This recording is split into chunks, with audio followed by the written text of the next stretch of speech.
Anxiety is often used to describe worry, even that energy that you feel in anticipation for something. By the book, anxiety is fear. In fact, it's a baseless fear. It's a fear that doesn't come from a place of logic. So, for example, phobias. Phobias are an anxiety. It's the body going into autopilot and reacting to a stimulus for no good reason. Kind of similar to depression, right? For no good reason, right?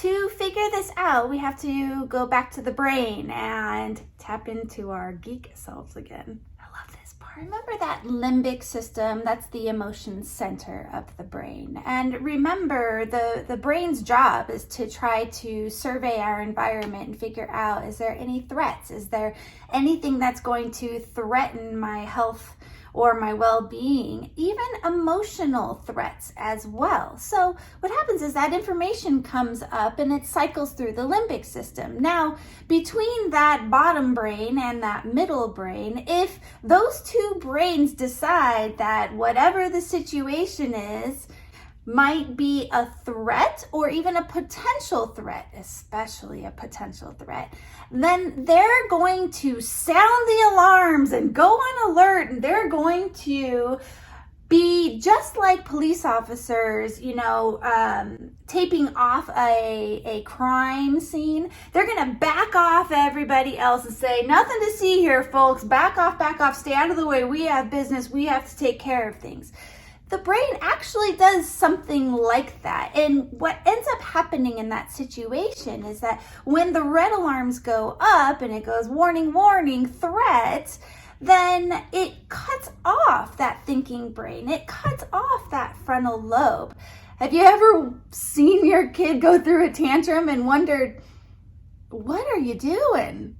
It just doesn't make sense. Or seeing an adult go into rage and the things that they're saying and the stuff they're doing doesn't really make sense to the situation. That is, the brain has cut itself off and it is tending to whatever it sees as a threat. So knowing this, anxiety is created when that frontal lobe is blocked. Now, let's think about what we know about ADHD brains or brains of folks that have executive function struggles. That frontal lobe has a lag in development. So if that frontal lobe, if the communication channel between that limbic system and that frontal lobe is still open and communicating, but that frontal lobe, the signals coming through aren't very strong, aren't very efficient, just aren't working the way they're supposed to, then you can see how it's just a different way that limbic system is not getting communication from that frontal lobe. It may not be fear-based, it may not be outside of logic, but it definitely is an experience that's very similar to anxiety and really can develop into legitimate anxiety. Something important occurred to me. I really want to be clear on something. The experience that an ADHDer has with that excessive worry, that is an element of worry and hypervigilance that's beyond what other people experience. Even if it's not by the book, check all the boxes, legitimate fear-based anxiety, it's still suffering and it's still an awful experience to have. Okay, before I confuse everybody, let's get really clear on a couple of things. Let's talk about the differences between that ADHD brain's experience of the hyper worry and the ruminating thoughts and a person with legitimate anxiety disorder. One of the hallmark go-to differences is that element of fear. ADHDers will worry and worry and worry. And I want to say as a side note, I mean ADHD brains and brains that with delayed executive functions. They will worry and worry and worry, even start breathing heavy. They might be, wanting to run away or refusing to go to school, things like that. When you talk to them, ask them about the fear element of it. Is it that you're scared? Are you afraid of something? An anxious person will instantly say yes. They might even describe, I am afraid, I'm scared, I'm afraid, because that is the sensation that's in their body. ADHD brains, it's more of a sense of hyper worry that is just flooding over them that they can't calm down.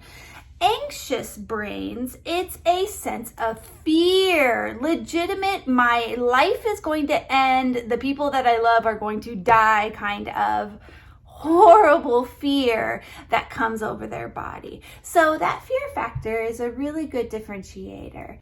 The second go-to differentiator is what is it that is triggering the fear or the worry? It's the trigger or the thing that they are trying to avoid, cope, or escape.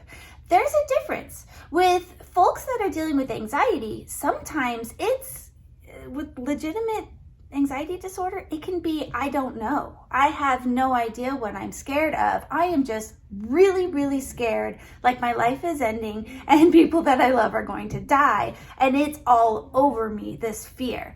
That's legitimate anxiety. ADHDers will almost always have a trigger.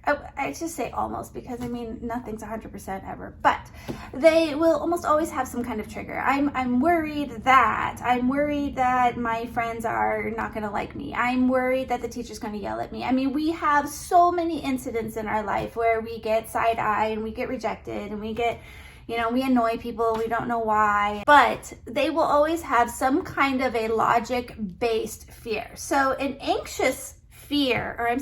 logic-based worry. An anxious fear will be, I am sitting here and I'm really scared because I'm sitting next to a window and I know an airplane's gonna fly through it. That's not really based in logic. Sure, maybe a 1 in bazillion chance of an airplane flying through a window, but it's not really logical. So if it's loosely logical, then that's kind of that's more along the lines of anxiety. ADHDers, on the other hand, will go into a worry mode with a legitimate trigger. Now, if your ADHDer says, I don't know, that doesn't mean that there's not a trigger. That means they don't know what the trigger is, or they don't want to talk about it, or they just have so many triggers. And this is most likely the situation. There are so many worries about what they're about to do that they can't even narrow it down to one sentence at a time to be able to even explain it to you. So a much easier way to get somebody out of your face is to say, I don't know. I just know that I feel really icky right now. And that would be an ADHD anxiety mimicker. We are going to continue our journey along this, is it ADHD, or to possibly the most important topic yet, and that is executive function deficits. One reason is that everybody struggles with executive function struggles, and it's good to know what's the difference between the periodic forgetfulness and a lifelong struggle with things like time management, planning, and prioritizing that can frankly dramatically affect your life. We're going to get into that in the next module. Meanwhile, use that FDI tool. Consider getting a consultation with a professional just to be able to tease out some of these mysteries and know what we're dealing with. It's important to get clear on what the problem is. Does everybody need a diagnosis?